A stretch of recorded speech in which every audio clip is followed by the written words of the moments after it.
Level Motorsports left Spa last week with their tails tucked between their legs. Both Asturia and Acosta DNF'd at the famous Belgian track, leaving a chance for Munoz to not only take his second win, but close down on the points gap. It's jumped him into second place, but the road will assuredly be much tougher from here with the two teammates undoubtedly stealing their resolve.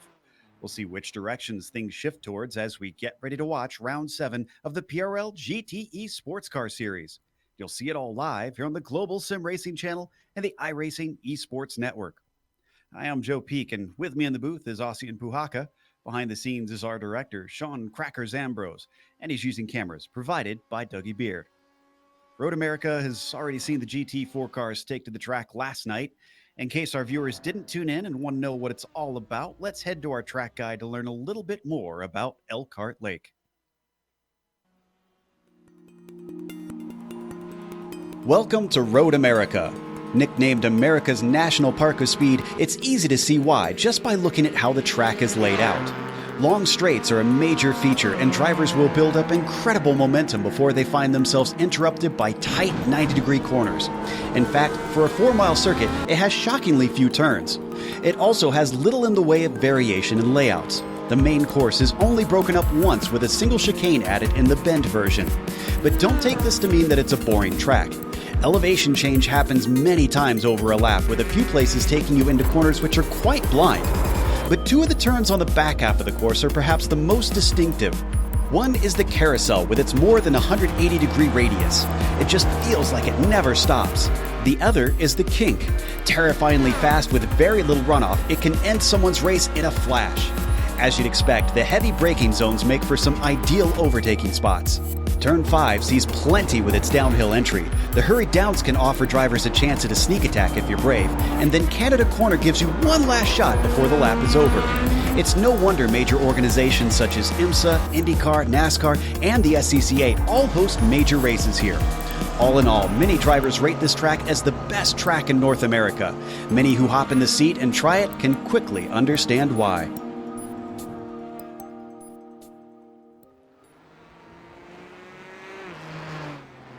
Road America gets used a lot here on iRacing. It's popular not just in the real world, but in the sim. So, Ozzy, for the second time this week, why don't you tell our audience a little bit more about Elkhart Lake? Oh yes, 6.5 kilometers, bit over 4 miles, and a highly technical challenge, as direct as it looks, because every corner has its unique nature. It is a high-speed track. I always liken it to the Spa of America in one sense, because it has that Spa feel. It has those fast-flowing corners. It has those long straights, and you need to be on your toes constantly, especially with these fast GTE cars that really take no prisoners once you make a mistake, Joe. That is true. They're going to be heading through some of them with quite a lot of speed. Now, as always, today's race is brought to you by SIMSA. Simulation Motorsports Affinity provides many consulting services, from completely customizing simulators to managing teams, individual drivers, and complete events. They're working hard to bring organizations, companies, manufacturers, teams, and drivers together at one place to support and promote sim racing internationally. They're also bridging virtual and real motorsports by providing a network between these two, involving sim racers, real drivers, teams, managers, engineers, and of course, motorsports fans alike. You can find out more about how you can get involved at simsa.net. Today's broadcast is also proudly sponsored by ButtKicker. ButtKicker products add an incredible immersion and realism to any game. Feel every nuance and truly put yourself in the driver's seat. Check them out at thebuttkicker.com. That championship has been turned upside down a little bit here. It was a big gap before, and it was Acosta and Asturi who were running away with things. But now look at this. Acosta only 6 points ahead of Munoz.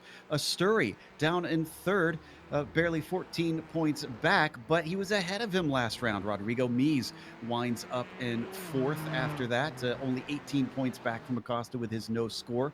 And then Michael Ross as well closes in, rounding out the top 5. Even though it looked pretty hopeless for them before, suddenly hope shines anew. Ossian, I have to imagine that affected the team's championship pretty drastically too. Yes, indeed. With Level Motorsport getting as many points last round as Nico Hülkenberg got podiums in Formula 1, that means the gap is now down to 20 points between Level Motorsports and the Punto CL Racing Blue. RSR Esport by G Performance, rounding out the top three in the Teams Championship, with Punto CL Racing Red and L1 Esports in the top five. Funny that you mentioned that because I was just thinking it Sunday before the race took part that wouldn't it be wild if Hulkenberg came back and got himself a podium? Well, that was a Yeah. prophetic thought in the wrong way. So let's take a look at the race details of today's event as well. We are in round 7 out of 10. Not the time that you want to lose all those points because suddenly now things are tight when there's very few chances to try to extend that gap back up. 4 different makes of cars that they can choose from that are all listed on your screen, and a 60-minute race with open setup. So what that means here on iRacing is that anything you can do to the real cars, you can tweak here in the sim to try and find speed in the terms of the setup of the car. Now, they have incident caps, including a penalty there at 13, and then a complete disqualification at 20. And they have some bonus points, which, those drivers who are starting to catch up now, probably eyeing those and thinking they want to be clean, they want to be fast in qualifying, and well, they want to be fast in the race to get that fastest lap to try and claw together and see if they can overtake Acosta. Before we get to the qualifying, though, we want to ask, are you looking to take advantage of GSRC's over 1 million global monthly impressions? From official series sponsorships to commercial placements, we have advertising options customizable to suit your company's needs. Follow the link in the description below to learn more. And the qualifying right now, Abner Acosta has picked up the torch once again. He is currently at the top of the pole competition. Here is the provisional pole of Rodrigo Mies, though.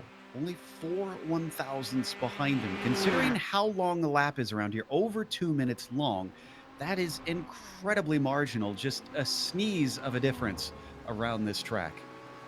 Yeah, not even a sneeze. It's more like a mosquito sneeze, with Rodrigo Mies being so little behind. He's going slow right now, though, and would you look at the gap between the next guys as well? Like, it's not only the top two. Okay, you got 2 tenths between Mies and Utreras, who's in third place, and then you got Utreras, Ross, Eisler, and Ruiz all in the mix as well. They're practically within half a tenth as well. So it's very, very close between all these guys, as you expect from here, kinda, but still such little gaps. It's really quite abnormal, and I just hope that we don't get any changing conditions in terms of drastic weather changes or anything in these last few minutes of qualifying, because it could potentially get very, very interesting show. And speaking of weather, I believe we have the possibility to bring that up as well, because it is 25 degrees Celsius air temp, 46 degrees Celsius track temp, and you can see the Fahrenheit equivalents of those on your screen. 78 degrees Fahrenheit, 140 degrees Fahrenheit for the track, so it's quite hot. It's extremely hot. It's the second time in a row we've seen it be very hot here for this series. Now, it seems like it's a bit of good news, bad news for Bruno Asturi on it being so tight together there in the mid pack, because he's only put 1 lap down. It was good enough for 7th. So that means that he's got a good chance of trying to jump up a lot of positions. But it also means that because they're so small, obviously it means that a lot of people have been past him here. So you mentioned Ross, Eisler, Ruiz that are within a tenth of him. It's going to take just a little bit of effort, but again, he does have to improve on his best so far here in the qualifying. Utreras down to the line. Seems like that lap did not count for him. And they have 7 minutes left here to try and improve upon things. So it seemed like last week being a little stuck lower in the pack was not good news for our level motorsports drivers. Acosta has avoided that because he's up on the pole, at least for the time being. Asturi has not, though. And if he gets caught up in another incident, that almost might be lights out for his championship hopes. Yeah, indeed. I mean, it's not lights out for these guys yet. I must remind you that they do have 1 drop week in the championship in this series, meaning that they get to, drop their worst result. However, that worst result, they have now used it. it's a flat zero, so they can't afford another mistake. And with how you've seen chinks in the armor of the leather motorsport guys here on the later part of the season, mid part, later part of the season, uh, just not much, but early on they were practically unbeatable, practically like just running away with each and every race win, and now they're not that good. So either other people have been catching up or they've been caught in a bit of a lull as Christian Eisler goes and takes the pole Whoa. position by Whoa. look at the gap. And it's 4 more thousandths between himself and Acosta. He immediately pulls off the track. I think he's... Oh, and Brito Asturi! Asturi is now to the pole. Our top 4 are separated by 29 thousandths of a second. And Munoz is up. What are the track conditions like? They're still comparable to before. Nothing much has changed. 1 degree lower. Yeah, sorry, Joe. I interrupted you really badly, but yeah, 1 degree lower. And there you see the effect that has, because Mies takes a 201.1. So now it's on. Wow, yeah. What is happening? This is just ridiculous. Ross doesn't improve, but now Utredes goes back up to second. Yeah. Holy cow. That's incredible because, it's just 1 degree, but that just goes to show you how tight this field is and how condensed it is. Immediately, once the wind turns, once you get a little bit of, a cooler track temp, you get just a tiny bit more grip, you get that confidence. And once you get that confidence and you were on the track at the right time, that's what happens. It started with Eisler, then with Asturi, then with Munoz, then with Mies, and then with Utreras as well. Utreras now in the 2nd place. And you know who's kicking himself absolutely right now for not being on track? Abner Acosta, who didn't go quicker. Yeah, he got shuffled down to 6. He's got to be asking himself, what the heck just happened? I had a number 1 next to my name in my little position box inside the car. Now suddenly it's down to 6. That seems like quite a drastic swing. Hilton, who is the only car not to set a time, remains the car yet to set a time out of our 23 that are trying to start this race. So now we go to Bacigalupo. Currently sits in 11th. He comes off the final corner. He's pulling along Cal Quinn, who's actually ahead of him in the qualifying, but behind him on track. So let's see what kind of help that's going to give to him. No lap for Bacigalupo, no lap for Cal Quinn. Yeah, and we are setting ourselves for 1 final round of laps. So it's gonna come down to the last few minutes. It always does in qualifying, but especially now with the changing conditions and with the weather just ever so slightly and the track ever so slightly getting better and better. Acosta abandoned his lap on the carousel, so it's gonna be really tight for him. Asturi is still on one, and we're watching Ted Lowendick. Ted Lowendick with either the best or the worst helmet in the field. We're gonna get to that later. We got to that already last night. Lowendick here coming across the line. Does he improve to a 2.5? No, he does not. So stay still in 12th position. Mies crosses the line, but that one didn't count. He was given a tow to Felipe Ruiz, who also had a discounted lap. So here comes Asturi. Briefly held the pole, very briefly.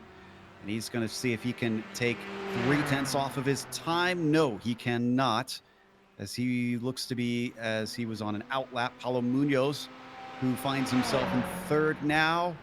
Another driver lacking a time. He's going to get 2 more chances if he stays out there.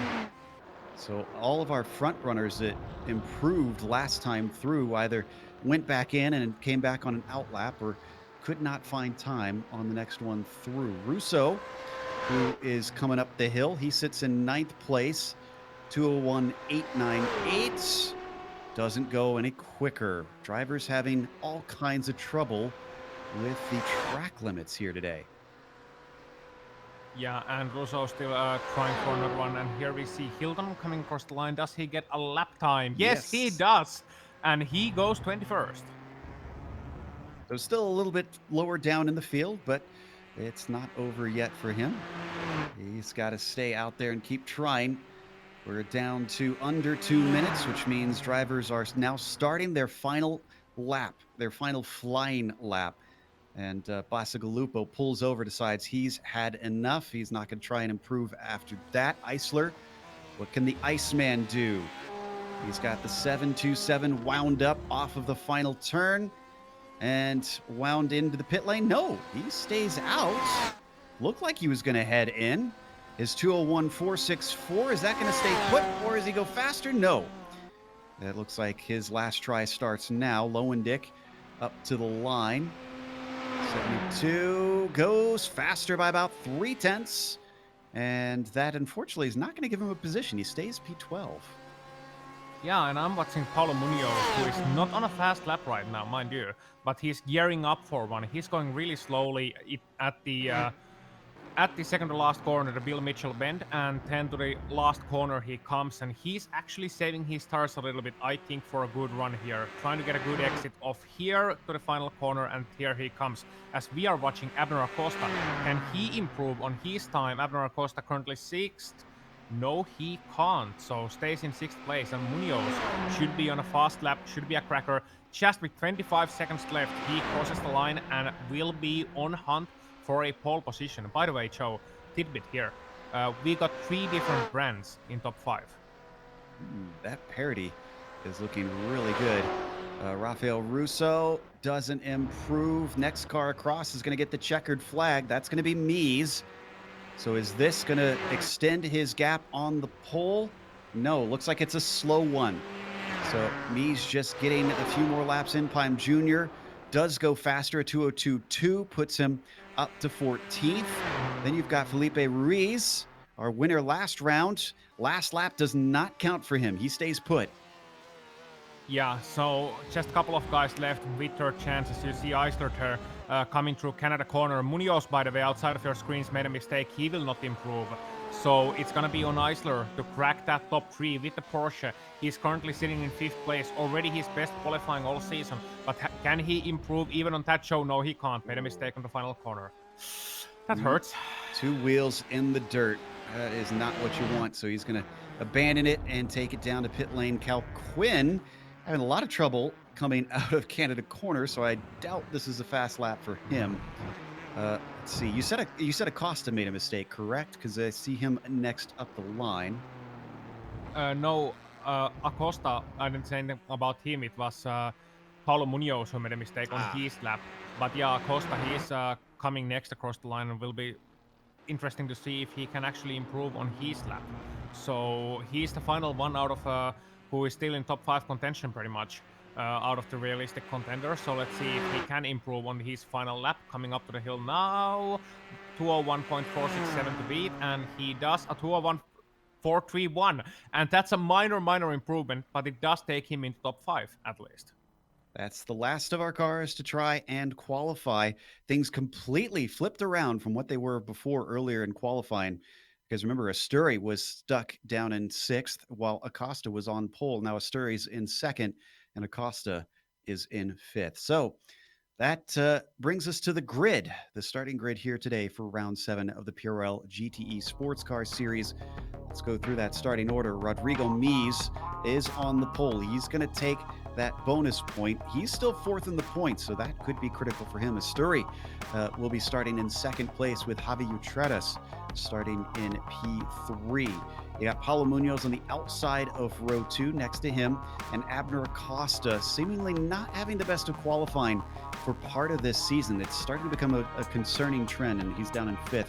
Christian Eisler, who is still looking for a championship in this series, and it's not going to come this season, but he's starting from 6th today and could get himself another podium.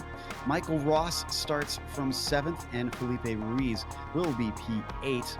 You've got Rafael Russo starting 9th today, and Horatio Cal Quinn rounds out your top 10. Yep, indeed. Lucas Basicalubo starting 11th, and the hero of MotorSports, J.R. Williams, 2016 points, 12th in our starting grid right now. Good qualifying for J.R. Ted Lowendick 13th, Luis Pime Jr. 14th, with Anderson Schmid 15th, and Pablo Valenzuela Uribe 16th. It's Dunnigan 17th, Lopez Torres 18th, Gush 19th, and Uitehart rounding out your top 20 with Matt Hilton, Ken Rodriguez, and James Nunn, the final 3 cars to start in this race. And interestingly enough, pole time 201.1, Joe, and we got 9 cars in sub 202s. So that's a real tight qualifying, and it's going to be a real tight race. Yeah, I think my note that I had both for yesterday and today is going to be important, which is that staying with that front train and not losing it will be critical considering the closeness on pace. It's going to be a large front train unless they have some sort of disaster. As we wait for the pace car to take off and lead them around on the pace lap, it's 23 cars that are lining up. All 23 of them put laps in here in qualifying. It is a bit of a gap back to last there. And though lap traffic isn't as much of an issue typically here at Road America, both due to the length and the fact that there's so many long straightaways. It's what, about 4 seconds difference between Mies and James Nunn. So they'll have to keep their eyes out as things progress and hope that they don't get caught up in the wrong place. I think we've just waiting on Utretis and Cal Quinn to get out there. I almost feel like it has this sense, this race, Ozzy, that like we saw with last round, this could be a turning point. Acosta's lost his huge gap. Asturias now suddenly mired back in third in the points. I mean, it feels like they've got to turn things around today or else. Yeah, this is the point. If this was a movie, this would be the point when the montage would end, and this would be the first race properly covered, and we got the big drama point here as well. What will that drama be? I don't know, but it just has that feel of a great sporting event. And I can't quite put my finger on it, but there is that electricity in the air, with me sitting on the pole position, with Asturias second, and Asturias clinging on to his championship hope, Munoz clinging on, Acosta trying to recover from the disappointment last week, and so many other storylines as well. What can Javi Utreras do? He's in third place. It's gonna be potentially his big comeback to the podium contention. We got so many interesting things to look out for in this event, and the only way you can find out what will happen is if you keep following this race for the next hour. But we got a long pace lap here, so Joe, what's your favorite corner in Road America? Favorite corner in Road America. Oh boy. I'd probably it's hard to say because they each have kind of little annoyances to them that make them extra tricky, but I'd say turn 5 probably because when you really nail it and you hit that braking right, it feels good. I hate the little, you can see it here, it turns in the braking zone there and it Yeah. just annoys the heck out of me. So again, I'm going to commit a little bit of heresy, Ossian. I'm not really a big fan of driving here. Just never really enjoyed driving here all that much. Oh. Yeah, I know. I know a lot of drivers are probably gasping out there right now, but I tend towards more technical tracks. Road Atlanta and Barber are much more my favorites. Road Atlanta is less technical than Road America. I'm gonna say it right now. Really? Yeah. Huh. Because people think of Road Atlanta as a technical track. It's got one technical sector, and then it's basically straight, Lesmo, straight chicane. Go on. Okay, I'll give you that. By the way, just a note, because I was checking out the driver chat, the text chat here in the sim, and we've noted that the Porsches have not really had great pace. BMW's kind of been stuck in the same thing this last season. So they haven't been, the drivers in those cars haven't been as big of a factor. But even Michael Ross has commented that he says Christian's figured that Porsche out now that he's put it all the way up into 6th place. Eisler certainly impressing his peers out there on track. The question is, can he carry that over to the race here today? And now we come through the kink. This one always terrifying in just about every car that you try and take through it. Very difficult to try and get speed through there, especially in GT cars where it isn't usually quite flat out. And then one of the more unusual places that passes can happen, but I find, again, the change of direction in the track here into Canada Corner, Aussie, I feel like it causes so many miscommunications. Yeah, you're right. And it's such a long braking zone as well. Like, it's a longer and shorter braking zone at the same time. It's kind of like Schrodinger's corner, where you can both go on the brakes too late and too early at the same time. And here we come to my favorite corner, the Bill Mitchell bend. It's just a perfect corner. I can't explain why, but it's one of my favorites because it's so technical and so tight. And then the final corner, and I think they're gonna come to the start of this race. They are indeed. They're going to give Mies control as the Porsche pace car exits the final turn. And Asturi's kind of waiting behind him. He's getting a little bit of room. He wants that visual to make sure and watch. Pace car's in. Mies waits. He's waiting for quite a while. He's stacking them up behind him. A long wait for him. Green flag is out, and now he goes. And it's not a good start at all. Asturi is already coming up alongside him. And in fact, it is 2 by 2 for the top 4. A little bit of a look as it seems Acosta is boxed in 5th. Now they're going to go side by side as we had a car off in the background. Everybody trying to sort themselves through turn 1. It is going to be Mies who comes out in first. Asturi has to play defense as Munoz goes around the outside. Too far around the outside as he goes into the grass, and Utredes claims third. Oh no, that's Paulo Munoz way out in the grass, and he's gonna be lost. The other guy, Pablo Uribe, was the guy we saw earlier, and they're gonna join forces now in the back of the field. So that's a big heartbreak for those guys in lap number 1. Wow. Just a horrible start for the two of them. Utredes is loving that as he's now up to third. They're getting pretty single file down into turn 5, except in the back of the field. Your order is Mies, Asturi, Utredes, Acosta up to 4th, and Ross finds himself in P5 from 7th on the grid. Yeah, that's great. That's a great start for Ross. Obviously helped by Munoz going off, and we were wondering what the drama is going to be. Well, Munoz going off in lap number 1, no damage, fortunately. But that's a big drama moment for him, and this is the point. Again, if this was a movie, you would get this really upbeat, epic music as he charges to the field. But we are gonna have to watch and wait and see if that actually happens. We had a big wreck in the back of the field earlier through turn 6 involving Dunnigan, Lopez, Torres, and Schmidt.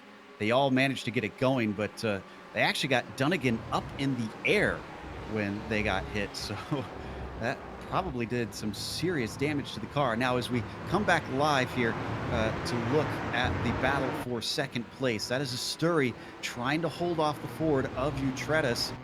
They're going to be wanting to get a good exit off of the final corner.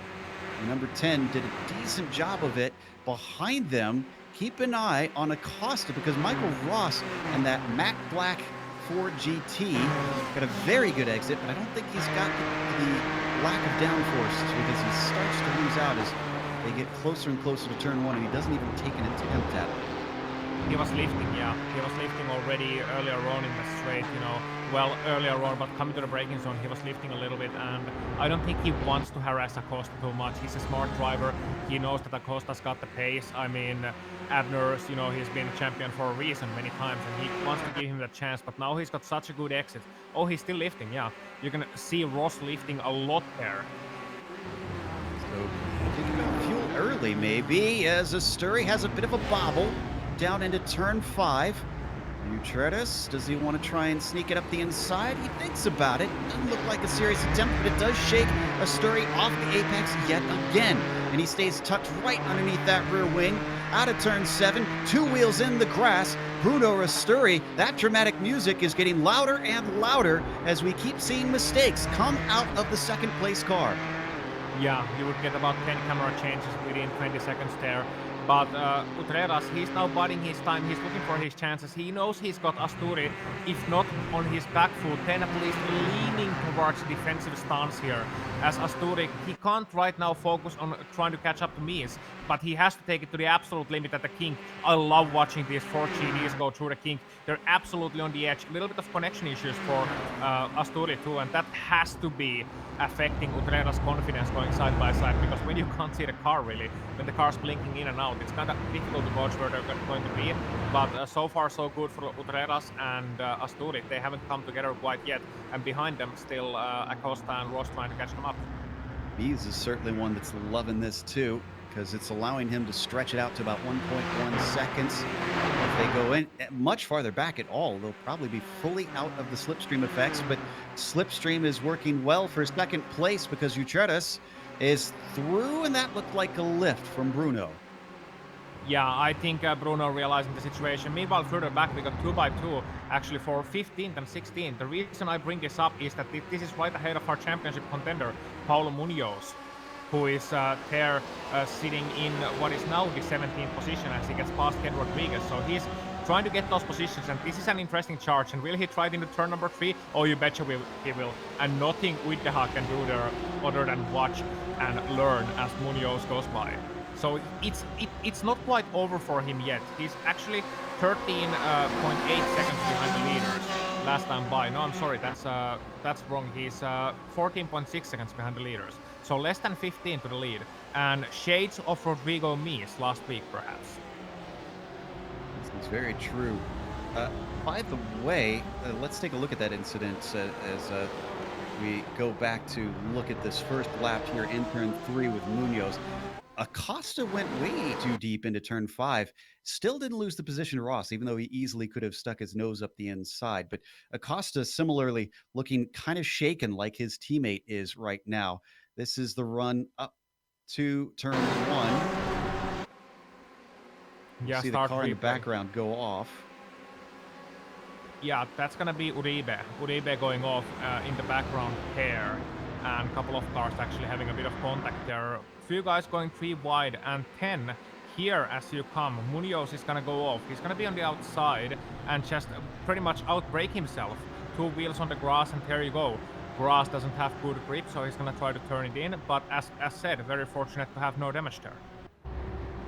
Yeah, I think he didn't anticipate the cold tires. Meanwhile, poor Christian Eiser's already lost 2 positions since we last looked. He's been demoted down to 8th.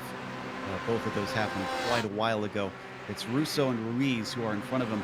But look at who's all around him. This is a huge train. Calquin's in there, Bacigalupo, Williams, Lowendick, Pime Jr., and it goes all the way back to Gotch in 14th. Yeah, so it's gonna be a battle pack, I think. I don't think these guys are gonna be worried too much about fuel saving. Well, actually, it depends on where you are in this train. If you're comfortable pace-wise, if you think that you got the pace to pass a couple of guys, then absolutely go for it. But if you're on about equal pace, then you might as well save fuel a little bit more than the next guy. And Rafael Russo in front of this train, well, right behind Felipe Luis, he's gonna have to be the aggressor here at this point. And he's gonna have to make the conscious decision on whether he wants to attack or whether he wants to play this safe, because they're still not too far from Acosta and Ross as well. So if he trusts Felipe Luis to have the pace, then he's gonna let him lead. But if not, he's gonna go for that overtake. Well, I think we're going to get a cat amongst the pigeons in terms of that train, though, because Munoz is going to be catching them pretty quickly. We've been kind of half following his charge through. He's got about 5 seconds to make up. I suspect even if they aren't fighting, it's not going to take him long. And when he starts passing cars, that's going to create opportunities. So I'm expecting things to get a little bit chaotic amongst them once he enters the fray. And you see them heading out of the kink. Boy, you are not kidding when you talk about those GTE cars just sliding through that corner. Just ahead of them, that is Acosta, still ahead of Michael Ross and giving him a big toe. Indeed he is, and Ross is getting closer and closer, but he's lifting every time he has a chance to overtake. Even though Michael Ross is looking like he has good pace in that matte black Ford GD, but he just hasn't gone for the overtake yet. And I think he's playing it safe for the fuel stops, and he's also thinking, I can't afford to battle here, because if I start to battle here, these guys are gonna catch us up in no time, and then it's gonna be a big train between all of us basically. So Ross is just thinking, I'm gonna let him to try and get his rhythm and try and bide my time here. But yeah, Acosta's been surprisingly lackluster on his race pace so far, it must be said. Like, he hasn't been fast at all. It hasn't been the usual Abner Acosta fighting with guys like Asturi in the lead. No, he's lost 5 seconds to the leaders already. I guess the one consolable thing for him as they come down to turn 5 is that Munoz, who is the one chasing him in the points, is much farther back right now. It'll take him a while to try and get back into the fight with Acosta if he can run him down. Back behind them, that train all coming through turn 5, and the gap already between Munoz and them. Remember I said it was about 5 seconds? It's 3.8 already. Yeah, so he's catching up, and what he's wanting right now, what Munoz thinking? Munoz is thinking, come on, fight in that pack. Please start fighting, because he's gonna see that pack absolutely in front of him. And when he sees that pack, he's gonna think, huh, I have a lot of positions to be gained, but I want them to battle now so I can get through them as quick as possible. That's gonna be what he desires at this moment, to get back at least some of them those points and to limit his damages. Meanwhile, we are watching actually on board Munoz, yeah, coming through the kink, and wow, this is one of my favorite cameras out there. Honestly, you can just see how fast these guys are going between these forests, between these trees, and between these walls, and not much place to go off either if you get it wrong. Yeah, if you ever wanted to know what it looks like when the red mist is down, this is the helmet cam. So this is the driver's perspective. We're inside the car trying to play catch up. Also, as we continue to watch him play catch up, Utretis is doing that himself. It's only half a second between first and second place. I'm not sure if Mies is intentionally moderating his pace here, or if this is genuine that Javi Utretis is pushing hard and trying to claw him back. Uh, could be a little bit of both, Me is not wanting to take too many risks, but then again, he's the kind of driver, he's a smart driver, but he's also a very fast driver, and I don't think he's the kind of guy to let anyone catch him up if he can help it. So Utreras, he's got a solid pace, and now he's got the draft helping him as well. And now that Utreras got rid of Asturi, then it's been pretty much a game of chase, and he's pulling Asturi right along with him as well. So it's gonna be a three-way battle for the lead, and all of those three guys in different teams. So there's not gonna be any team games being played either. Me is still continuing to lead, but for how long? That's my question. And another question is Utreras going to be passing him, trying to take that lead, because he's got the pace to take the lead, as Mies is actually making a bit of a mistake, taking a little bit too far to the inside on the carousel there, losing a bit of time, getting a bit of a wiggle? Or does he want to play it safe and play fuel saving? Because that's an important factor also. He's got the leader's draft. Mies is not going to go anywhere from there. Does he want to save fuel and take the lead on the pit stop? That is the least exciting way, but that's also a very, very strategic and very smart way to take it. So he has decisions to make here, certainly. Interesting stat for you on Utretis, by the way. It hasn't won a race this season. Couple stats for you. Hasn't won a race. Also hasn't had a podium. Hasn't had a top 5. Hasn't had a top 10. This is going to be an incredible story if Javi Utretis comes in and wins this thing, especially just on raw speed. Right now, it's looking pretty good, but knock on your favorite piece of wood here, because it's not over. It's still 47 minutes left to go and a lot of racing left. But Javi Utretis showing quite a bit of pace and already now starting to hound the number 88 as he closes within a car length. Yeah, and one change since last week, Javier Treras, he has a spotter actually right now with him. And you can have that on iRacing, where not only the iRacing's own spotter, but you can also have somebody spectating you specifically and do pit calls and stuff like that for you. And he's got a guy called Nicolas Nolivos there spotting for him. I don't know who Nicolas is, could be a teammate, could be a friend, but obviously, I mean, bring him along again if that's the effect he's gonna have. And I think he's having, requesting some help and maybe getting help in terms of calming him down or helping with the setup adjustments or race strategy or whatever. But it's having a great effect so far on Javi. We're getting a little bit of battling in that pack we were watching before. Lowendick and Williams tussling for 11th position. That's costing them some time on Bacigalupo up in 10th. If we switch over there, you'll be able to see the visual gap between them. They haven't been caught by Munoz yet, but it's now down to 2 seconds. If they keep doing this, they'll be increasing that rate that it's coming down. There you see it on screen, the distance between the first group and the second group. Yeah, you can see it very much there. And now it's now the initiative is on Ted Lowendick, because he's gotten past J.R. Williams on this lap. But now he's been trusted leading this group onto the next group. So okay, you got the pass done. Now what can you do for me? Munoz had a problem. Oh, Munoz was in the wall, I think, out of He's the in the kink. wall again. He's in the wall again. Yeah, he's still in the wall. He's out. Oh. This just happened. If we can get a replay of the 3-2-1, just went a little bit wide out of the kink. That's all it took. This is after the initial contact. Here we go. Yeah, so he's gonna come through the kink here, out of carousel. He's gonna see those guys. He's chasing those guys. He has the bit of mist descent upon him. He turns in a little bit too early. Then he goes a little bit too wide, just out of the line, just a touch, and then goes to the inside wall. And immediately when he hit that wall, he knew that's his day over. So Paulo Munoz, our championship contender, in the second place of the championship out of this race. Wow. So as we come back to the lead, the battle up at the front with Javi down to the inside. Not much of a defense from Mies, though, well, he stays with it. So I guess that defense is coming through, but he's doing it the hard way. And around the outside of turn 6 almost never works. So now he has to give it up and falls to second place. Javi Utreras up to the top spot. His car is working brilliantly today, and what a good move. That's what I wanted to see from Javi, honestly. You know, you always want to see the leaders going at it from the early point out. And Rodrigo Mies, he's now, I think he's thinking, okay, this guy's got the pace. Can I stay with him? What can I do here? What is he doing so different from me? Why has Javi Utrera suddenly got this pace?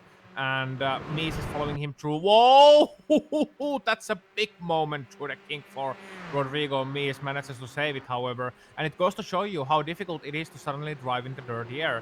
So look for some mistakes from Rodrigo Mies, perhaps in these next couple of corners also, because he now has a bit more understeer than he is used to all throughout this race, and he's gonna kind of having to, you know, adapt to it as the race goes along. But he's an experienced driver, so I'm sure it's not gonna be too much of an issue for him. And a small correction on myself from earlier in the broadcast. It was not Ruiz that won at Spa. It was Munoz. Ruiz took the pole last week. As we watch this top spot, I've been going back and checking on those two packs that we've been kind of checking in on here and there, and we're going to look at sixth place right now, which is I think, yes, at the front of the first train. Them not battling has me wondering: is this just a whole bunch of drivers that are thinking long term, that are already looking to fuel save a little bit? They're not interested in battling. They know it's going to behoove them to just kind of wait for the race to come to them and see what the second half brings. Well, when you look at that pack, you got a lot of experience and a lot of racing skill in that pack as well. You got Russo, you got Ruiz, you got Eisler, you got Calguin, you got Pasigalupo. So those guys know the situation. They know that, okay, this is not over yet. We're just 20 minutes into this race. There's still not even 20 minutes into this race, so there's still over halfway to go. No point battling right now. It's not going to settle anything. And I think they know the qualifying times, and they're being honest with themselves in that they're not faster than the guy ahead. They just have the draft. They're not faster than the guy behind, really. So what's the point of taking the position right now if you're going to lose it next lap anyway? And therefore, you can save fuel. You can just let Rafael Russo do the hard job of leading this train, and everybody's saving fuel behind. And it also has the added benefit of getting away from guys like Lowendick, Williams, Pine Jr., and Gutch as well. So, you know, they want to separate themselves from the back behind, and they also want to play long con. So it's making me very, very curious to see what's going to happen with those guys as the race progresses. Lowendick still trying to hustle to get back up to Bacigalupo. Has about a 1.3 second gap from that Ferrari to the Ford up in front. Everybody slowing it down into Canada corner. Getting a little bit close, though, between the likes of Gotch and Williams back in 13th and 14th. Let's see it from Gotch's perspective here. Another one of our Ford drivers. He tries to stay as close as he can. Yeah, and this is really his time to shine. If he wants to make that move, he has to be doing it soon. If he wants to elevate himself to the next pack, he's closing on the main straight, closing once again. Is he gonna go to the inside? Potentially trying it into turn number one. Oh yeah, he's gonna go for it and gonna get past as well. That's a late move, late braking move. Well done, and that's a car out in turn one as well. That's Felipe Ruiz out in turn number one. So last week's pole sitter unfortunately finds himself compromised as we watch this fight head down the moraine sweep. We're going to go back to the replay now to see what exactly happened here. Did he get shoved off? No, he did not. Wheels in the grass do not work well. Ruiz off into the kitty litter. Yeah, and that's not by much either. He was an inch too wide there and just spun around as he hit the brakes, and he hit the grass as he hit the brakes, and that's what's gonna happen.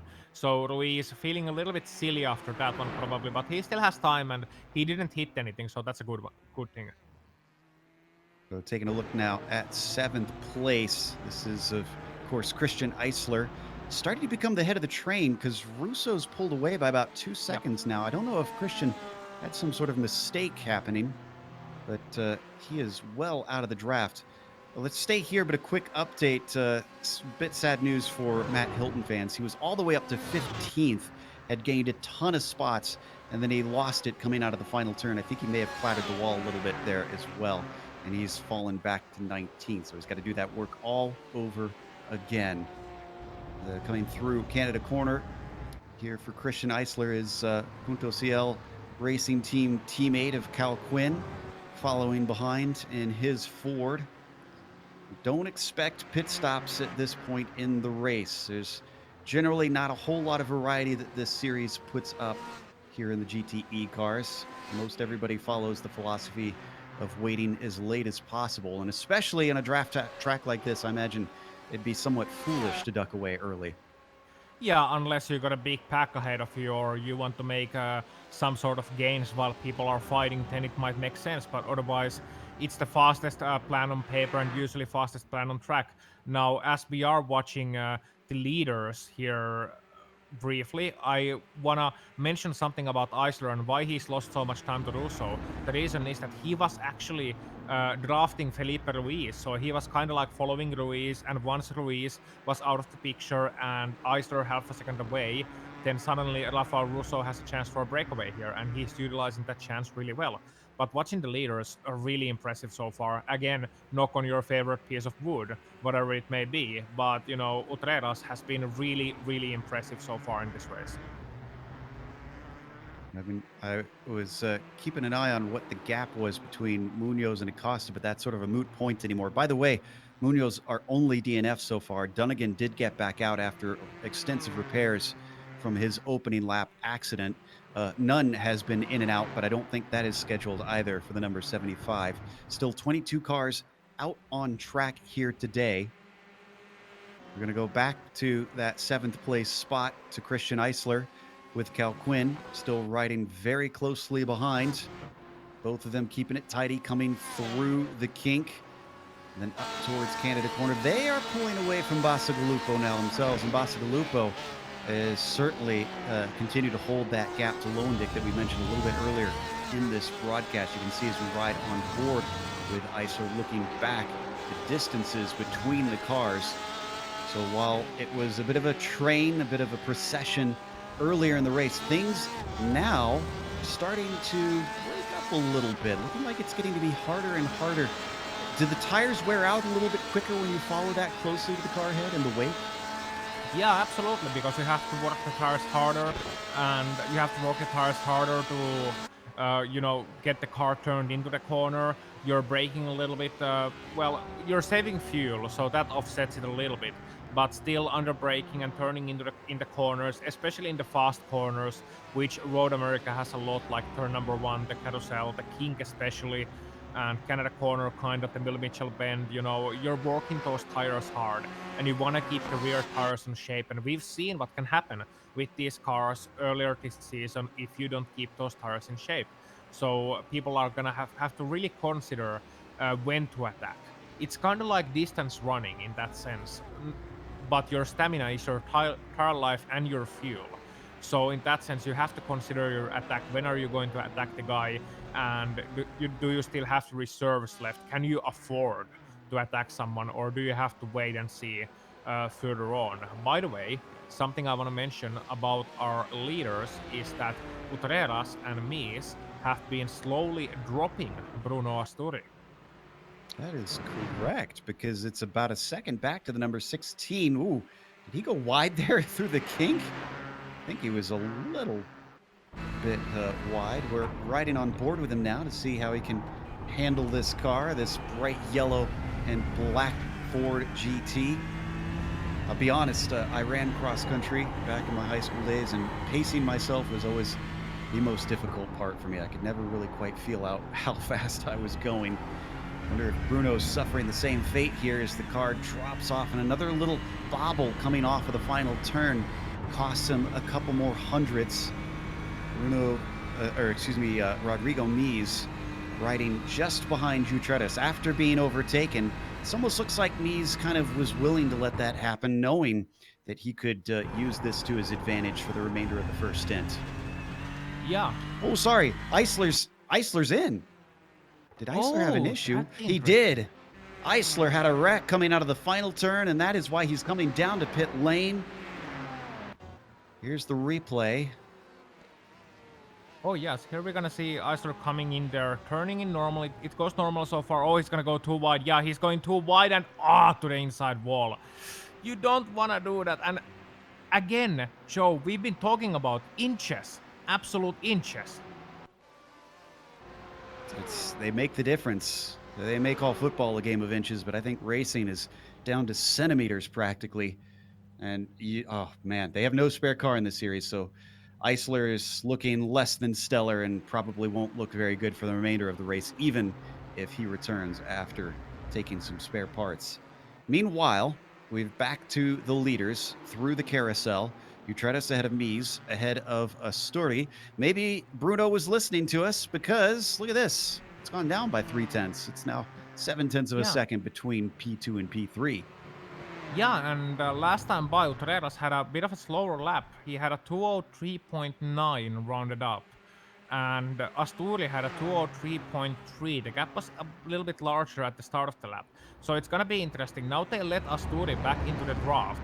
It's gonna be interesting to see the lap times here, because I'm wondering if Utreras is also probably suffering a bit from tire life. He doesn't look that way. I mean, his car looks fine, honestly, the way it's handling, the way it's turning into those corners, the way he's using the track. He doesn't look like he's charging as much as Asturi was charging last time by. Like Asturi was taking those corners very wide and, really taking chances there. Utreras once again, 203.4, Mies 0.5, Asturi 0.4, so it's stabilized once again. But yeah, interesting times in this race, certainly.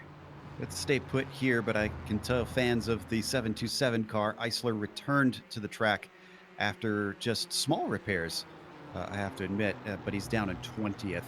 So I think, yeah, he's well within the pit window. So he can get to the end from here, but it's still not looking good. Maybe at best a top 10 for him if he gets lucky. As we come down the Moraine sweep, this looks close, but so does the battle, well, the sort of battle between Acosta and Ross. Not really a fight, if we're honest, between those two. Here's we ride on board with Abner now, looking back at Michael Ross. He's been dutifully holding behind him, just appropriately for this deep black matte car, playing like his shadow today. Yeah, he is, and I wonder if he's trying to be like a stealth fighter, flying under the radar and then just getting him on the pit stops. And I think Acosta has at least a vague idea of what Ross is doing here. But I'm still surprised by Acosta's pace. He just hasn't had the pace today. He's 8.3 behind the leaders. I wonder if he's been, the only explanation is that he's been saving tires all the early part and then gonna come absolutely alive on the later part because they're not gonna change tires. So that's my only explanation. That or he's still been saving fuel, behind the leading trio despite not having the draft. Those are the only two reasons, because I don't think Acosta on raw pace could be this slow. Or could it be that the top three just has been that fast? It could be a little bit of both. It could be strategy games. But honestly, it surprises me a lot, which is why I keep talking about it, because there's no real reasonable explanation. Usually, this is the time of the season when Acosta comes alive. Yeah, I mean, even I have the beautiful mind numbers going across my head right now because I'm trying to do the math. And if Acosta, usually if we see someone try to save fuel and use a little bit of a jump, it's 2 seconds maybe. It's not a huge gap typically that you can try and make up, but it's significant in a close fight. That's not going to get him 8 seconds up. He's now 9 seconds back from the leaders, by the way. And if No, it's he's not. saving tires, I wouldn't think he could make up 9 seconds after the pit stops. No, it could be a combination of both where, he realizes that he doesn't quite have the pace after the start to stay with the top three.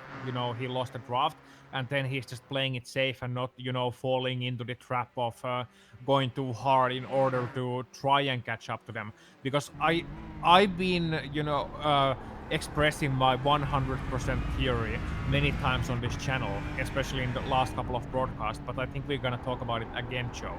The fact that driving at 100% is your upper limit, the ultimate limit. And then if you go beyond 100%, it's not a good thing, it's a bad thing. And we saw what happened to Munoz, for example, when he went above 100%. We saw what happened to Iceberg when he went above 100%. And Acosta doesn't want to be the guy to go over 100%. Instead, he realizes that his fight is not with the top three unless something happens to them. His fight is with Michael Ross, and he's embracing that fight, and he realizes that, hey, I'm gonna be fourth or fifth in this race, and I'm gonna make everything. I'm gonna make sure that I'm gonna be fourth instead of fifth to maximize my points gain. And he's just showing his experience there very well. Certainly is, as these two stay stuck together. Ross in the black Ford, Acosta in the yellow machine. Now, a little bit farther back, there's been a bit of a battle brewing. Lowendick, who's caught up bit by bit to Bacigalupo, he's closed it down now to 1.2 seconds, is feeling some pressure from Luis Pime Jr. The number 17 even took a few looks here and there, but nothing quite serious. So Teddy is certainly going to be feeling some of that pressure here soon. And I'm sure he's hoping that maybe he could try and pull away. Now, we noticed this last night. Maybe now's a good time since we were talking about him.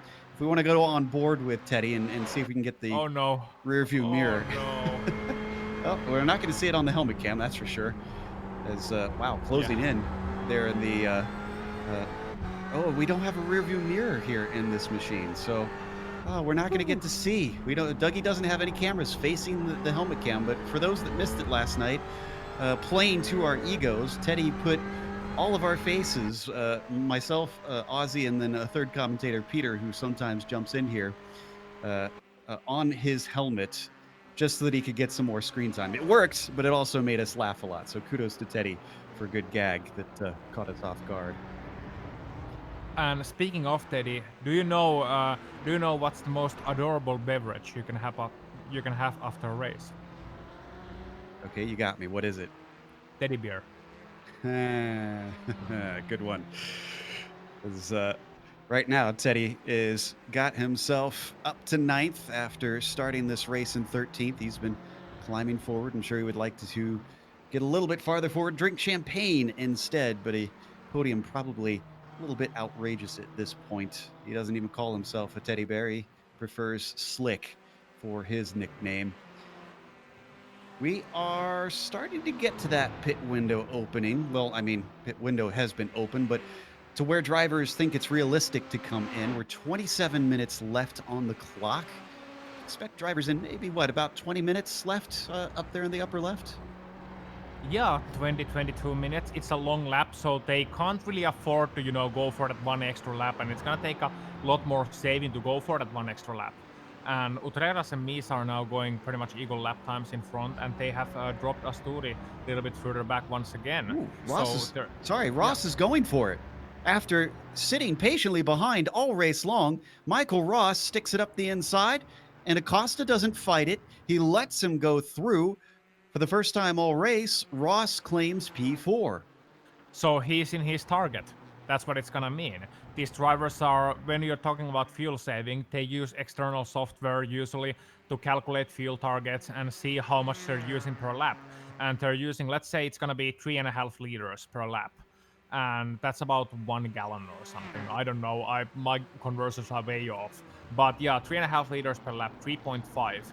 And they're gonna see, okay, you're gonna need to do 3.3 liters per lap for the first stint in order to save 1 lap of fuel, because it's gonna be, if you're using 3.5 per lap, then you're gonna have to save that amount of liters to do one extra lap. it's really simple math. But doing that while driving can be complicated because you can't really see your exact fuel usage without the use of external apps. And I think Michael Ross realized that he's within the safe margin. He has managed to now save enough, and now he can get past Abner Acosta, and he can start using that fuel. And it's really interesting. Not only has he gotten past Abner Acosta quite cleanly, but he's dropping him way back. Look at Acosta. He's nowhere. Wow. So Ross really was holding back and just biding his time, starting to drop him. Speaking of dropping cars, Asturi's climb back forwards was a bit of a false dawn. He's now back to 1.4 seconds Li- behind Rodrigo Mies. There you see it on Mies is track, and speeding. he's coming in along with Mies while Utretas continues. Yeah, Utreras was faking the pit and then realizing, oh, he's gonna go on. And then Mies was speeding and Asture was speeding, and Mies was really on the limit on the pit entry there as well. He wants to save as much time as possible. Ross is speeding as well, and this is surprising. Michael Ross is speeding at the same lap than Mies and Asturi. And I can't help but wonder if Utreras has enough fuel to make it one more lap, because I don't think he's been able to save at any point. Yeah, this has got to be a case of Ross maybe just coming in a little bit early, maybe assuring himself that he has a partner to work with here at the end. Let's watch and see what it's like between them on the pit stops. Ross was doing a lot of lifting. This is Mies back out and returning to the racetrack.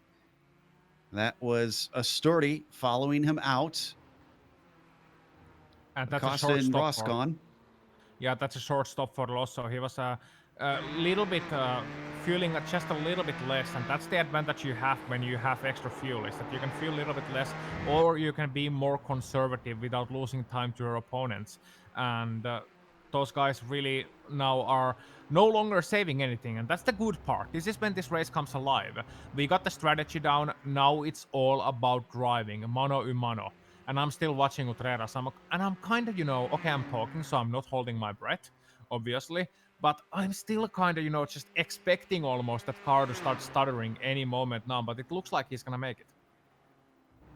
Only Utretas, Cal Quinn, and Pime Jr. stayed out on this lap to be able to make it to lap 18. I guess you could say 19, as they will cross the line coming up the hill in the pit lane, assuming Utretas goes in this time. I'd be absolutely shocked if he continues. He is going to pit. It's a long ways back to the next car. Very few of them stayed out this time by. So Mies, well, he's currently coming through the kink. There he is on screen right now. The Punto CL car is wringing everything out of it as he bounds over the curbs out of the kink.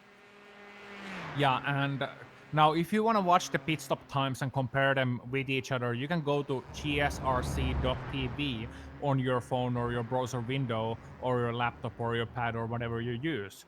And you can watch the pit stop times as well as the lap times from there. But yeah, Utreras is now stationary. We're watching Mies because that's a little bit more interesting, and he's out of the final corner now. When is Utreras going to be underway? He's stationary. He's still stationary. He's still stationary. Now he's underway. And Mies is at the start Wow. finish line now. So Treras is now underway and he's on the exit and he's going to regain the race lead. And it was a full second faster for Utretas. I mean, if you were worried about fuel before for him, maybe you should be even more concerned now. Did he short fuel it? Or is this because he went a lap longer? Well, you can get more accurate, accurate measurements of the fuel. Accurate predictions is the word I was looking for, of the fuel when you go one lap longer. You can predict it better. You can see, okay, what's the amount of laps left? And that's the real question. How many laps do we have left? And the drivers have to usually you play it safe and you add one lap extra of fuel, just in case. But if you drop that one lap extra, then you're gonna be like, okay, well, now I better make sure that, or I have to be sure that it's gonna be these laps, for example, 10 laps and not 11 laps. Because if it's 11 laps, congratulations, you have just lost the race win. But because you're going to be running out of fuel. But, it's one of those things. It was certainly a fast stop for Utreras. And not only that, but he was also able to utilize that fast lap time. The in lap was fast. because while Rodrigo Mies was trying to get used to his slightly colder tires thanks to a pit stop, he didn't change them, but they were still cold due to being stationary, and his heavy car. He was driving with a heavy car and trying to get used to the feel, while Utreras was driving with qualifying fuel basically, or no fuel at all in that car, and hot tires. So he was, able to bring that lap maybe 1 second faster, maybe even over 1 second faster, and that's enough to make a difference. In addition to his faster fuel pit stop. Oh, Asturi behind him. Asturi's off track. Ross is a long ways back, so I don't think he's going to catch up to him. But Bruno, oh, maybe he will. Is this? No, that's done again. That's a lapped car. The car just starts to slide. It's like the grip just suddenly goes away. Watch this. He's just on the brakes too late. As we come into the corner, you're gonna see he's coming too fast into the corner. No other explanation there, and he just lost the grip and he's sliding away, and that's gonna use the tires even more. And that's gonna be one of those things where you kind of, when you come into the corner fast, sometimes you get this feel of you're not quite sure if it's gonna turn. That's called being on the edge, where you're absolutely on the limit. You're kind of like you're no longer turning into the corner. You have to wheel almost straight because it's oversteering so much, and that's the situation Bruno Asturi got himself in, and just a bit of a silly mistake. But in fairness to Asturi, he had to charge because he had still a chance to catch up to Mies and potentially to race leader Utreras as well. But now he's lost that chance. Well, the pit stops are done, and drivers have actually separated a little bit. So let's go through our top 10 while things have stabilized to update our viewers on what's been happening with everybody. Starting with our leader, Utreras, qualified in third, was briefly on the pole, and it seems like he maybe should have been on pole because his race pace is incredible today. He stayed behind Mies briefly, took the lead away, hasn't looked back since, and dropped him in the pit stops. Now, Mies, who we see on screen right now, he was under threat from Asturi after the stops before that little mistake, but now Rodrigo is kind of all on his lonesome. Mies is still in the championship hunt, only 18 points back coming into this race from Acosta, so this second place will still be valuable. Same thing with Asturi. Remember, he's been chasing his teammate. He's now in third place. A critical mistake there, just this last lap through the final corner, has cost him a chance at maybe sneaking into P2. Still, he's looking at a podium, but his pace that was dominant in the first few rounds has suddenly left him here in recent races. Back with Michael Ross, who's now lapping a car, was playing a very clever game through almost the entire first stint, hiding behind Abner Acosta, saving fuel, taking a short stop, and is now out well ahead. Well ahead of those guys indeed. Gonna finish that sentence for Joe. And then it's gonna be next guys, you got Acosta there in 5th place. You got Ross and you got Acosta. And then in 6th place, you got Rafael Russo in the leading BMW. So Rafael Russo, he's been very, very good in this race. 5th place. Yeah. And Rafael Russo in 6th place. So Joe, 7th place, we got Horacio Calguin, who's been having a quiet but a good race. Absolutely. You got Bacigalupo behind them in P8 as well.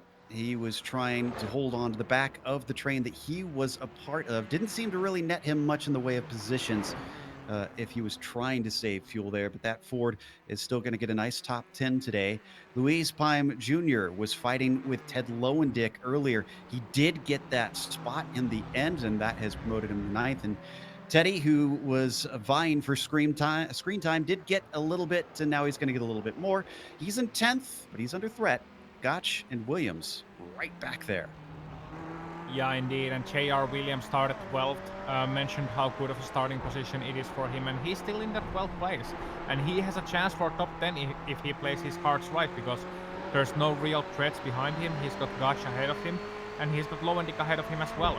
And I just can't help but remember the heroics that J.R. Williams pulled off in MotorSports, and wonder if it's gonna be, another one of those good races for Williams. The 213 is now sizing up 2 cars in front of him as we watch them battle here for the final 16 minutes of this race. Ooh, he is really hustling it through Canada corner, closes in a bit more on Gotch, who rides in the Ford in front of him. Can the Ferrari manage something down the front stretch? This Ford is usually slippery in a straight line. He goes for a decent exit, but you can already see Gotch starting to pull away slightly, getting the grunt out of those rear tires. So they cross the line to start lap 22. This is not going to be an opportunity for JR. No, and Ted Lowendick's finding his pace once again. He went a little bit faster last time by managing to drop those guys back a little bit. So that 206 was definitely an anomaly, more or less, rather than the normal pace. Meanwhile, in fourth place, this battle that was we were waiting for such a long time. Ross versus Acosta. We were talking about Ross saving fuel and then still coming to the pit lane at the right time. Well, Acosta is now right on the back of Michael Ross. So it might go one way or it might go the other way. But Acosta definitely, despite his relative lack of pace today, hasn't given up. I mean, you can't give up. He's a multi-time champion, remember, Acosta. So he knows how to stick with it. The number 5 is trying to get as many points as possible. He is still our points leader, at least for the time being, until this race is over. And Paulo Munoz certainly is not going to overtake him with those 6 points. Asturi is not far enough ahead that he's going to overtake him. So we should still see that number 5 on the top of the points chart, unless something dramatic happens. And if he can get this 4th place, that will just ensure that little bit more buffer, and that could come into play when we get to the final round of 10 here in the PRL GTE Sports Car Series. By the way, we have lost a few cars as time has gone by. Paulo Munoz, we mentioned, has wrecked out. He's going to be scored dead last. Felipe Ruiz is the latest to call it quits today. I'm not exactly sure what happened to him. We'll have to go and investigate and see if we can figure that out. Dunnigan's still out there. He's going to inherit a spot from Ruiz soon enough. And we didn't mention it, but Christian Eisler had to come in for a second bit of repairs and is continuing to cycle around in 20th, having a bit of a sad day. Yeah, and speaking of Ruiz, obviously no need to go to it here, but in turn number 8 on lap 19, he hit the grass on the outside, coming into the corner, which is leading to the carousel. He hit the grass on the outside, he spun to the wall, light tap of a contact, but I think he realized that his race is over and called it quits right there. Wow. So last week's pole sitter finds his race ended prematurely, and last week's winner finds his race ended prematurely. Seems to be a bit of a curse winning at Spa this season. We continue to watch these 3 stay close together. Williams at the back of the train, Gotch in the middle, and then the dark machine at the front of it is Ted Lowendick, looking for a top 10 to add to his stats. He's coming off of a great finish at this same track in the PRL GT4 Club Sport Series. He's in slightly faster cars here today, but the pace seems to be at least decently there, even if it's not as impressive as what we saw in the lower powered cars. Yeah, and he's been steadily improving. It's Ted's been the kind of driver. I was talking about him last season a couple of times, where he's been a little bit inconsistent. He was sometimes, starting usually in the 15th, 17th, 18th place, somewhere around there, and usually having some sort of issues throughout the race. But his biggest improvement has been this season. He's found that consistency. He found his pace, and he's been certainly practicing more. Something I can see because he's been just, on his pace. He's been far steadier, and it's gonna bring him the results. Now that he's been able to get consistent finishes, he's been finding those top tens, and he's gonna start his steady climb further on and elevate himself into that next pack, into the front end of that mid pack. Now he's not quite there in terms of pure raw pace or in terms of performance, where he can challenge the next group of guys. Guys like Basiga Lubo or guys like Cal Gwyn or guys like Rafael Russo, for example. But he could be close in the upcoming races. Maybe in the last race of this season, maybe next season is something that we're gonna see. Lowendick hopefully rise into the form even more. I certainly love a good Cinderella story, and I'd be happy to see him find some pace and become more and more competitive. So continue to watch this fight. This is the better one to watch for now, so let's stick with this. But I'm also kind of watching Matt Hilton, who has been hunting Nick Uttehag for what is 15th. And again, the reason I bring that up is because Hilton qualified 21st and has gone up a lot of spots. That closes in actually into the braking of turn one as we switch over to it now. Hilton is close in places, but he seems to be struggling at other portions of the course. Braking seems to be a strong point for him, though. Yeah, and well, he's gonna slide a little bit wide on the exit of that corner as well. Remember that BMW, it's front engine, so it's gonna handle a little bit differently on those exits. And I think braking is a strong point, and once again, gonna bring it up, the BMW has an anti-dive feature. The BMW M8, or as we call it among friends, BMW Mate. And that car certainly rises to the occasion there. It's been traditionally good under braking, decent on a straight line, not so much in fast corners, and certainly not the option many drivers have picked for this series. But it's good to see guys like Hilton and guys like Anderson Schmid, as well as obviously Rafael Russo still sporting the BMW banner. So as we ride on board now, seeing if you can catch back up after that little oopsie coming out of turn 3. The 09 having at least a decent race. He's had one mistake that gave him a little bit of damage earlier on, has already recovered, picked up a few here and there. Not sure that he's going to be able to go much past Nick, as there's about 4 seconds up to Schmidt. Only 10 minutes left to go in the clock. If he's going to do something, he's going to have to probably do it soon. Oh, the car sends in deep. That might write him off in terms of trying to make that pass, though. There is a lot of time now between himself and Nick. Yeah, and Ross and Acosta, they are still fighting very much. And, you know, that's a pretty traditional thing that happens in that once you catch up to someone, then you easily start pushing a little bit too hard, you know, go too hard for that overtaking opportunity and then make a mistake and lose that battle once again. So it's one of those things where you just have to have a learning experience. You just have to have the experience, and Matt Hilton certainly having a valuable lesson taught to him there, even in a bit of a harsh way, but at least he received no damage. Now, Acosta here has caught up to Michael Ross right now, and he's in the draft, and he has still time to work with this if he wants. Very much so. So let's keep an eye on here. Oh my goodness, they are really pushing to the edge, coming through the kink. You can see as Acosta tries to get himself those few valuable points. We're not missing much in front of them. Utretas ahead of Mies has distanced himself by about 4 seconds, and Asturi with his mistake is still about 8 seconds behind Mies. That podium, unless one of them makes another mistake, is probably solidified. Onto the front stretch. Acosta's looking decent there, and he's starting to reel him in. That gap's getting smaller. The slipstream's going to help him. We're going to hop on board, watch from the dashboard here. Yeah, 7.5 minutes left, still about 4 laps, and he's not gonna look to the inside. He lifted off there. That's interesting. Mind games maybe, or maybe just biting for a better chance. He was gonna be in PRL, and that's a fast corner, not maybe wanting to take too many chances. So Acosta's been playing this race surprisingly smart.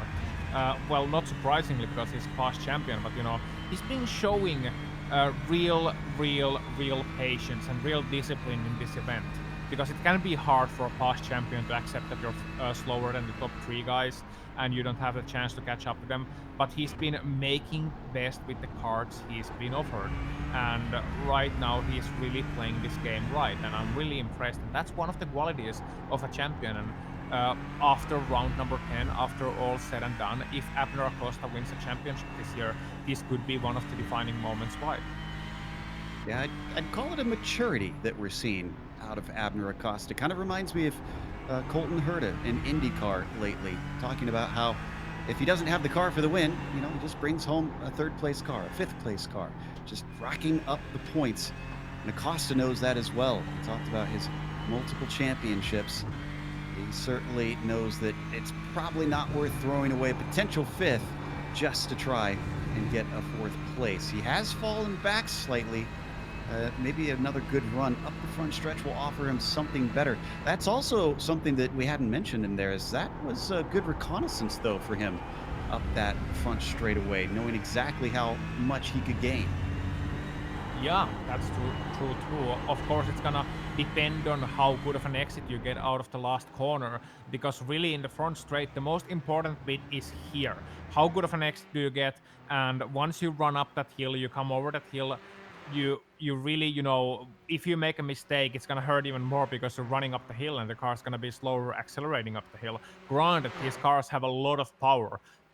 They have close to 600 brake horsepower, but still it's gonna have an effect because the guy behind you has 600 horsepower as well at his disposal under the right foot. So you don't want to make too many mistakes exiting the corner, especially uphill corners.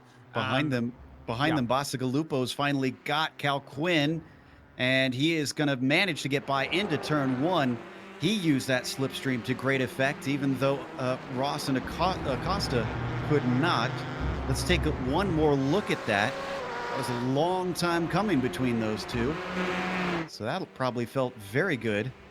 And as we do that, and we finally got a pass with Ross and Acosta as well, down to the inside, into turn 5. Nicely done. yeah, everything's happening right now, and I don't think Ross was fighting that too hard either. He looked like he was just, letting that place go, and nothing really interesting there. He saw that, okay, Acosta's gonna come to the inside. He had a great exit. There's nothing I can do there really into turn number 5, so no point trying to make it a fight at the exit of the corner. Not quite yet. If it's the last lap, then yes, absolutely, take the chance. But right now, no point fighting it. Instead, tucking behind, trust your pace, Michael, and just bring it back to him in the next couple of laps. And that's exactly what he's doing. And I'm really enjoying this because this is much more of a calmer fight than we usually see, because it's two real mature, well-disciplined racing drivers, as we're watching Bacigalupo and Calguina potentially go at it once more. Oh, Bacigalupo not covering off right now, but Cal Quinn decides not to attack as they come down into Canada corner. We, I believe, have 3 laps to go here, I think, at this point. You try to just cross the line. So it looks like 2 laps to go here for round 7. By the way, an interesting stat. Let's stay on this fight here on screen. Partly why I think Ross may be doing what he's doing. He has finished within the top 5 in all but 1 race so far this season. No, excuse me, all but 2 races so far this season. 4 top 5s for him. So he has been incredibly consistent. That's why he's sitting within the top 5 in the points currently. No chance this time for Cal Quinn to pay back Bacigalupo for that overtake. But this is far from done. It's far from done indeed, and outside of the first race of the season, Ross has been really consistent in this championship. Not quite on the championship hunt, but consistency is the key that opens you the door to a great result. And we've been talking about it so many times as well. You need pace, but you also need that consistency to bring the race in, race out results. And be honest with yourself as well. And whoa, Calguin's really getting closer and closer now. So into turn number 6 they come, and he's been really able to reel Bacigalupo in. And Bacigalupo, he has to be feeling the pressure right now. I'd say Lucas definitely is feeling it. He put his wheel off into the grass, pushing the car very hard out of turn 5, and easily lose it doing things like that, especially at a track like this. Nothing through the hurried downs quite yet, so they swing it through the carousel. We'll get another shot when they get to Canada corner if he can get the good exit. Cal Quinn probably trying to get as good of a run as he can out of there, and then through here in the kink. And we're going to duck away from this momentarily because Utretas takes the white flag. 1 to go for him. What a race it's been for Javi Utrera. Still lapping low 203s. 203.1 last time by me is 203.3, but we're gonna move back to the battle between those 2 guys. It's gonna be Bacigalupo and it's gonna be Calguin seeing the white flag as well, and I'd be really surprised if they finish in this order without a single overtaking attempt, at least from Horatio. Ooh, he's got a great run this time as they come up the front stretch.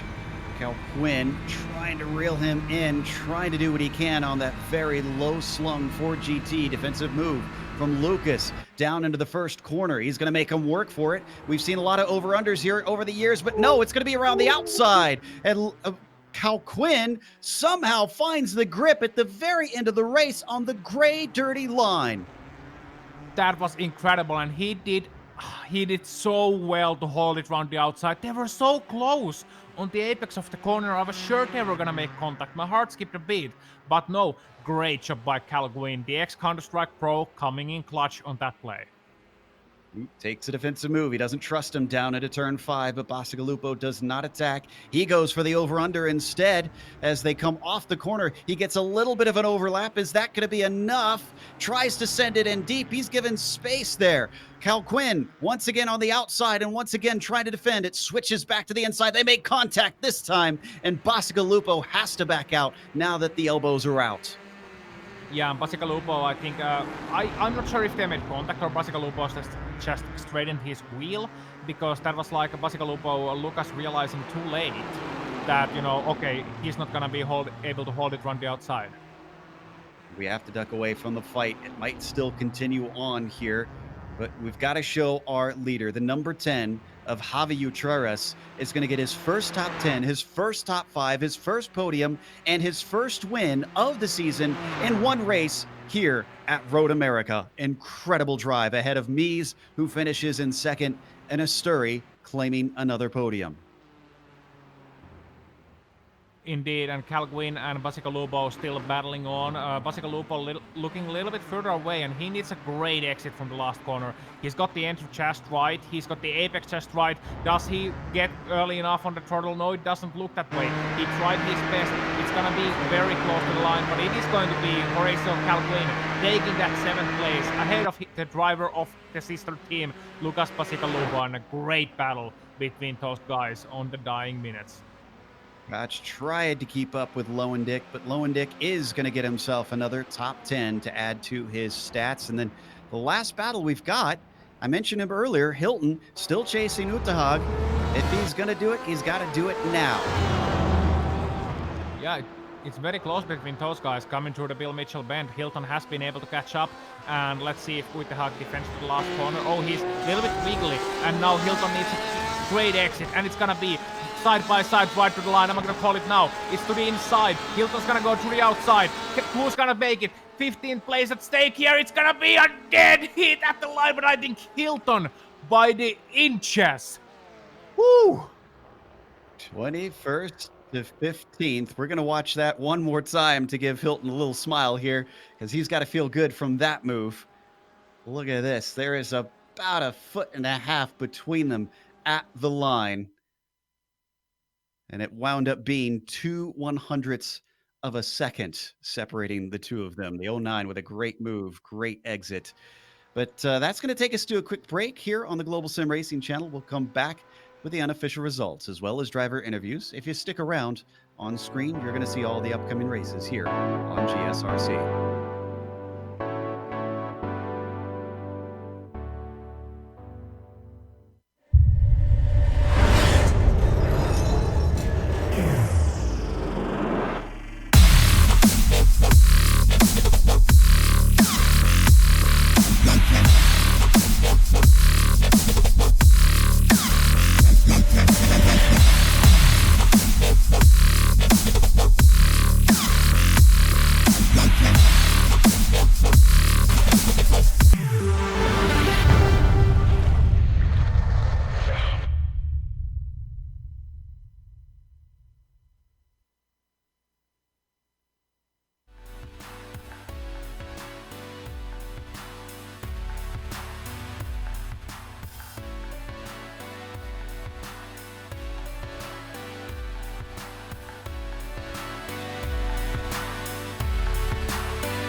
welcome back to Road America. We just watched round 7 in the PRL GTE Sportscar Series. Javi Utreras has got to feel fantastic. It's been something of a slump this season for Utreras. Hasn't even finished within the top 10 until this race. But he goes from third to first, and he does it in emphatic fashion. It's a whole 3 seconds back to Mies. Really just wasn't challenged after the pit stops at all. Mies with a second place should still feel pretty good because by our calculations, Mies might be into third place in the points after today. We'll try and do a little bit of math and figure that one out if we can give you an update. As Sturry as well finishes in third, but had a bit of an incident at one point. Threw away what could have been a much better race here today and wound up just at the bottom step of the podium. His teammate Acosta struggling once again for pace, but at the end he took the fight to Michael Ross and took fourth away from him as Ross finishes in fifth. Rafael Russo was a P6 and Horatio Calquin wound up in seventh. Lucas Bacigalupo with a nice little fight at the end wound up in P8. Luis Pime Jr. in ninth, and Ted Lowendick rounds out your top 10. Eduardo Gach 11th, J.R. Williams gonna be 12th, right where he started. Pablo Ribe 13th, despite his little off-track incident early on, so he made a great recovery out of that one. Anderson Schmid 14th, Matt Hilton eking out 15th place away from Nick Uidehag right at the end. Miguel Lopez Torres 17th, Ken Rodriguez 18th, and can we get to your list of cars lap down? Christian Eisler, he did finish the race 3 laps down at 19th. List of retired drivers, James Nunn, Stacey Dunnigan, Felipe Ruiz, and Paulo Munoz as well. So not too many retirements, a great race, and a great result for the man who Joe Peak is going to talk to next. Yep, that would be our second place finisher, the number 88 of Rodrigo Mies. Congratulations on a podium, Rodrigo. I'm not sure how disappointed you are about not being able to claim the win, but I do have some good news for you. I believe, if our estimations are correct, you have gained 6 points on the points leader of Abner Acosta. So you are within a shout of the championship lead. Yeah, hello guys. Yeah, it was. Uh, I'm not very happy about the second place, but uh, the car was struggling a bit in the second part after the box. Uh, I was saving fuel, but clearly Javi did more well than me.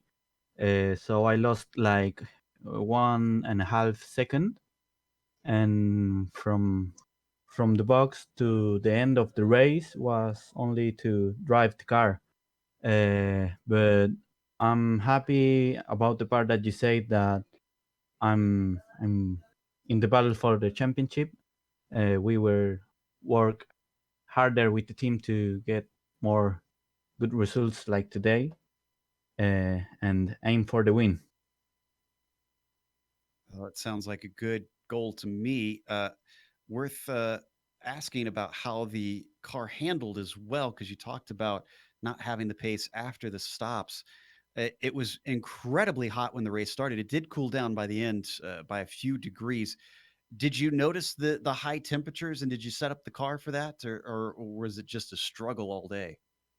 Yes, the setup was made like with 45 degrees on track, but uh, I don't know really what happened because the car started to oversteer in the exit of the corners, and I was losing a lot of time there. Uh, in the official races, that didn't happen. I don't know what was different from today, but clearly it was a setup mistake because in some laps I was faster than Javi, but I was struggling too much that in many laps I lost like 3/4 tenths with the oversteer of the car. Well, that explains why you seem to drop away those 3 seconds at the very end. Next round is going to be Sebring, but before we get to there, do you have anybody you want to thank for today's podium? Yes, I was say thanks to my team and thanks to my family. my my university friends that are watching too, and that's all. Well, that was our second place finisher, Rodrigo Mies, who seems a little bit disappointed with second, but hopefully he's a little bit cheered up knowing how the championship situation has changed. Meanwhile, definitely changed a little bit for our third place finisher as Ossian has caught up with Bruno Asturi, and I believe we've got Abner Acosta to interpret for him. Yes, hello Bruno, and hello Abner. First of all, congratulations for the podium today. You were in the battle for the race win all day long until that one final mistake. Without the mistake, do you think that you could have fought with Javi, or was he too fast? Bruno, buenas noches. Felicitaciones en tu tercera posición. Estuviste batallando toda la carrera hasta el error que cometiste. ¿Tú crees que podías haber peleado por la victoria sin ese error? Hola, buenas noches. La verdad que por la carrera no creo. eh, iba incómodo detrás cuando agarraba, estaba a menos de un segundo del auto de adelante. La verdad que no sé si era un tema de configuración o qué es lo que sucedía, pero el auto iba horrible y ya no podía ir fino, si iba, barría la trompa, si iba de cola. Pero creo que con un tercer puesto, tal vez pelear con Rodrigo un segundo puesto, pero no creo que tenía mucho más. Good evening, guys. Bruno, for the race, he doesn't think that he could have. He doesn't think he could have fought for the win with Javi. He felt really uncomfortable the whole race, especially when behind cars. He doesn't. He just felt really loose when behind cars for whatever reason. But he thought he could have fought with Rodrigo, but definitely not for the win this time. Okay, thank you for that. Well, Bruno, how about the race performance overall? You at Level Motorsport, you were dominant early on in the season, and I have to ask it now.